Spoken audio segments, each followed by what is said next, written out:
Hvers vegna bifreiðaeldsneytisverð hærra hér á landi en víðast hvar annars staðar? Ég held svona einfalda skýringin á því sé sú að það vegna þess að það hægt.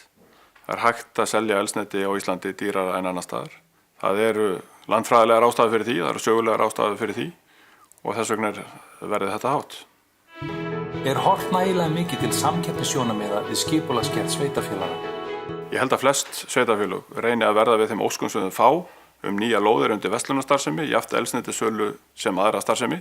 Það þó Reykjavíkurborg sem búin að setja mjög strangar hömlur á þetta hjá sér og ætla ekki að veita fleiri lóðir undir eldsneytissölu og ég held að það séu mistök. Hvernig hægt að auka samkeppni á eldsneytismarkaði? Já, þá vil ég fyrst segja það að það mjög mikil samkeppni á þessum markaði. Það mikil samkeppni á neytendamarkaði í gegnum alls konar tryggðakerfi og afslætti og annað slíkt. Fyrirtækjamarkaðinum mjög mikil samkeppni, ég þekki það sjálfur af eigin raun. En ég held ég sé ekki að segja neinum fréttir þegar ég benda á það að til þess að nýjir aðilar, ef að það spurningin, geti komist inn á íslenska markaðinn, þá þurfa þeir að komast einhvers staðar að í birgðastöð og í dreifikerfi til þess að fjárfestingin í infrastruktúr verði ekki allt of mikil.